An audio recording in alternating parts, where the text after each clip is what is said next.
qof kasta oo bini'aadami waxa uu xaq u leeyahay waxyaabaha nolosha aadamaha aasaasiga u ah sida waxbarashada, caafimaadka iyo biyaha iyo waxyaabo kale oo badan. Caafimaadku nolosha waxa uu yahay lagama maarmaan, waana suurtagal in dad badan oo ku dhaqan magaalada Burco ee xarunta gobolka Togdheer ay ku adag tahay helitaanka dhakhaatiir takhasus ku leh xanuunada dadka ku dhaca.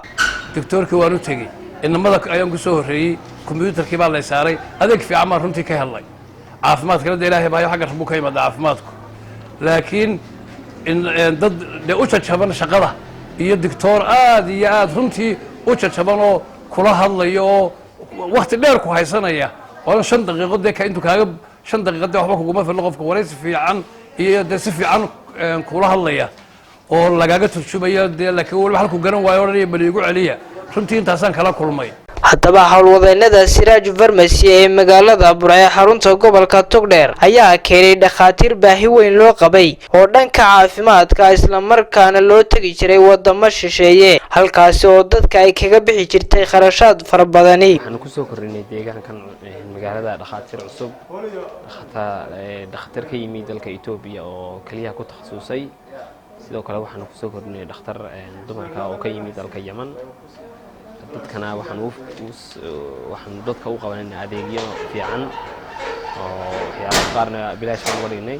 waxaan la joogaa Dr. Kitajo oo ku takhasusay xanuunada macdanta kaliyaha kaadihaysta runtii oo berigi hore lagu tagi jiray Addis Ababa laakiin imika Ilaahay mahadi aan halkan keenay runtii intuu nala joogay dad badan baa ku caafimaad oo Ilaahay dawo uga dhigay. dhakhaatiirtan aan ku booqanay goobtan ay ka shaqeynayeen oo ah Siraaj Pharmacy ayaa noo sheegay inay dadka u adeegi doonaan 6 subaxnimo ilaa 6 maqribnimo 10 cishan ay ku sugnaan doonaan magaalada Burco ee xarunta gobolka Togdheer. I'm Dr. Getachew Wandafresh. I'm Ethiopian. I came from Addis Ababa. I'm a specialist in internal medicine. That means any disease related to internal medicine like hypertension, diabetes mellitus, kidney disease, liver disease, and like that. I can treat and I can manage all these things. And also I'm subspecialist in kidney disease. I'm Mohammed Musa Abdullahi Mohammed Wardi, television ka caalamiga ee Somali Cable TV magaalada Burco.